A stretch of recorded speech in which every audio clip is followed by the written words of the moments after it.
हुलास पांडे एक खूंखार अपराधी आप इसको कह सकते हैं और 1 जून 2012 को इसने परमेश्वर मुखिया की हत्या करवा दी थी और ईडी को ऐसी सूचना मिली थी कि बालू माफिया में ये भी संलिप्त है, माफियागिरी में। हुलास पांडे के घर से काफी सोना बरामद हुआ है, नकद बरामद हुआ है और जमीन के कागजात बरामद हुए हैं। लोजपा रामविलास के टिकट बेचे जाते हैं। चिराग पासवान के लिए भी शर्म की बात है, इतने बड़े बड़े डायलॉग मारते हैं चिराग जी और ऐसे खूंखार अपराधियों को उन्होंने अपनी पार्टी में महत्वपूर्ण जगह दे रखी है। बिहार फर्स्ट, बिहारी फर्स्ट, लगता है बिहार को स्विट्जरलैंड बना देंगे। वैसे चिराग पासवान को धमकाने की कोशिश की गई है। ईडी का हाथ यदि आपके करीबी के गर्दन तक पहुंच सकता है तो कल आपके भी गर्दन तक पहुंच सकता है। तो कहते हैं ना, कहीं पे निगाहें कहीं पे निशाना, वही बात है। निगाहें तो है हुलास पांडे पर, लेकिन निशाना है चिराग पासवान जी। नमस्कार, द इंडिया टॉप देख रहे हैं। मैं हूं अखंड ज्योति। देखिए, पिछले दिनों चिराग पासवान के करीबी नेता हुलास पांडे के घर ईडी की तफ्तीश हुई थी।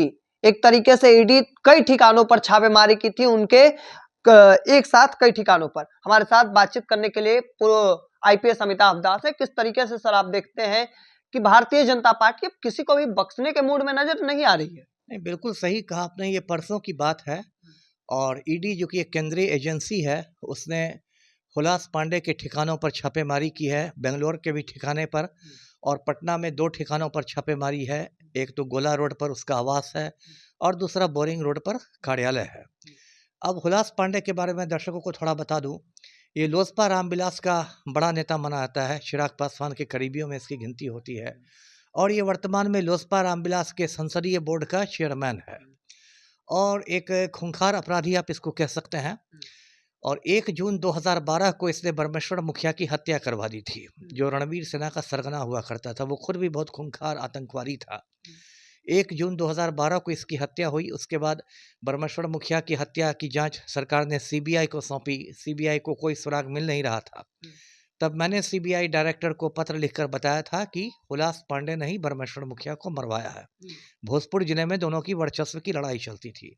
फिर सीबीआई की टीम आकर मेरा उसने स्टेटमेंट रिकॉर्ड किया, मेरा बयान दर्ज किया गया और फिर 1-2 साल पहले हुलास पांडे को उसको आरोप पत्र समर्पित कर दिया गया, चार्जशीट हो गया। हुलास पांडे पर और भी मामले बहुत सारे हैं। बागेश्वर बाबा जो एक विवादित है, वो जब बिहार आया था, पटना आया था, तो उसके लिए हवाई जहाज़ का इंतज़ाम इसी ने किया था, हुलास पांडे ने। उस समय एक तस्वीर भी सोशल मीडिया पर वायरल हुई थी, दोनों की बैठे हुए हवाई जहाज़ पर। अभी 1 साल पहले हुलास पांडे के बेटे की भी रहस्यमय मौत हो गई थी। ये सारा मामला है और अभी जो रेड हुआ उसके बारे में कह रहे हैं कि बालू से संबंधित वो रेड हुआ था। बिहार में आप जानते हैं बालू माफिया बहुत बड़ा माफिया है, इसमें करोड़ों का खेल होता है और ईडी को ऐसी सूचना मिली थी कि बालू माफिया में ये भी संलिप्त है, माफियागिरी में।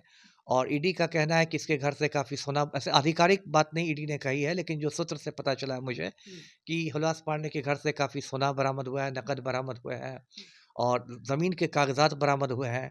और एक और चीज़ जो बहुत हंगामे वाली बरामद हुई है, वो कहा जा रहा है कि लोजपा रामविलास के टिकट बेचे जाते हैं। तो उसकी भी मतलब खरीद बिक्री का कुछ उसमें मिला है उसकी डायरी में। तो इसमें देखिए कई पहलू हैं।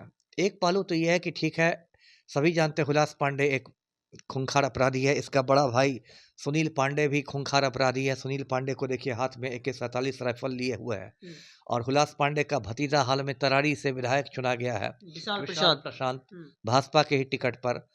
तो सभी जानते हैं कि दोनों भाई अपराधी हैं, हुलास पांडे और सुनील पांडे भी। साहबाद में इनकी तूती बोलती है। बिल्कुल बिल्कुल, सुनील पांडे भी तरारी का विधायक रहा है, पीरो का भी विधायक रहा है। हुलास पांडे MLC रह चुका है। तो सभी जानते हैं। और एक तो चिराग पासवान के लिए भी शर्म की बात है, इतने बड़े बड़े डायलॉग मारते हैं चिराग जी। बिहार फर्स्ट, बिहारी फर्स्ट, लगता है बिहार को स्विट्जरलैंड बना देंगे और ऐसे खूंखार अपराधियों को उन्होंने अपनी पार्टी में महत्वपूर्ण जगह दे रखी है। बाहुबलियों में इनकी गिनती होती है, इन दोनों भाइयों की। आराम से गिनती होती है, आराम से बिहार के कुख्यात अपराधियों में इनकी गिनती होती है। और एक तो चिराग पासवान के लिए शर्म की बात है कि इन ऐसे अपराधियों को उन्होंने महत्वपूर्ण कुर्सी दे रखी है अपनी पार्टी में। दूसरी बात क्या है कि इस पूरे मामले में ये भी बात है कि ईडी का, यानी प्रवर्तन निदेशालय जिसे कहते हैं, उसका जो खुलेआम राजनीतिक दुरुपयोग हो रहा है ना। जैसे अभी ये रेड इसलिए करवाया गया है क्योंकि पिछले कुछ महीनों में चिराग पासवान थोड़ा भाजपा से अपनी नाराजगी दिखाने लगे थे। पिछले काफ़ी समय से वो विदेश दौरा पर हैं, कभी इंग्लैंड, कभी फ्रांस, कभी अमेरिका। और जो JP नड्डा के घर जो बैठक हुई थी दिल्ली में, उसमें भी चिराग पासवान नहीं गए थे। और ऐसा लग रहा था कि फिर विधानसभा चुनाव में भी वो अपनी पार्टी के लिए काफी ज्यादा सीट मांगेंगे। तो क्या मतलब भारतीय जनता पार्टी चिराग को दबाने झुकाने की कोशिश कर रही वही है? बात मैं कह रहा था कि इसलिए एक तरह से चिराग पासवान को धमकाने की कोशिश की गई है कि ईडी का हाथ यदि आपके करीबी के गर्दन तक पहुंच सकता है तो कल आपके भी गर्दन तक पहुंच सकता है। तो एक तरह से जो तड़ीपार गृह मंत्री अमित शाह जो ये सब दुरुपयोग में उस्ताद है, ईडी का दुरुपयोग हो या सीबीआई का, उसने एक तरह से चिराग पासवान को ये धमकी भेजी है। तो कहते हैं ना, कहीं पे निगाहें कहीं पे निशाना, वही बात है। निगाहें तो है हुलास पांडे पर, लेकिन निशाना है चिराग पासवान जी। तो मतलब एक तरीके से चिराग पासवान को यह दिखाने की कोशिश की गई है कि अगर आप हमको आंख दिखाएंगे तो हम बिल्कुल। और ये बात बस चिराग के साथ ही नहीं हो रहा है, पलटू राम के साथ हो रहा है। पलटू राम को धमकाने के लिए इनके करीबी आईएएस ऑफिसर था संजीव हंस।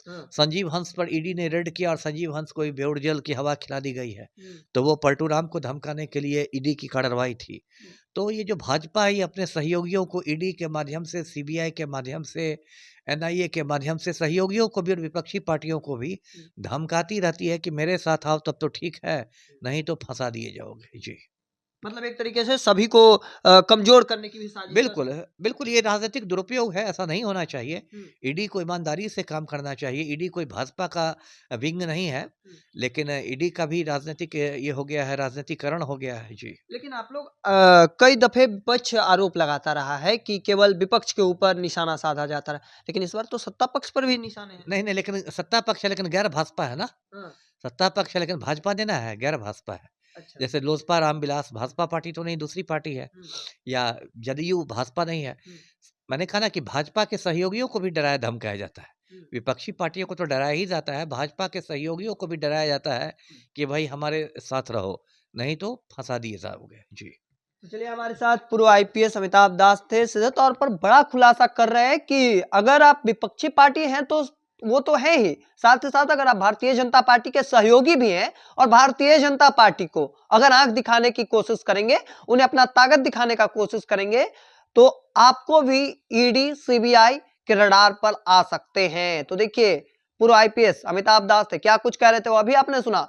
तब तक के तमाम हर अपडेट को देखते रहने के लिए द इंडिया टॉप देखते रहें। धन्यवाद।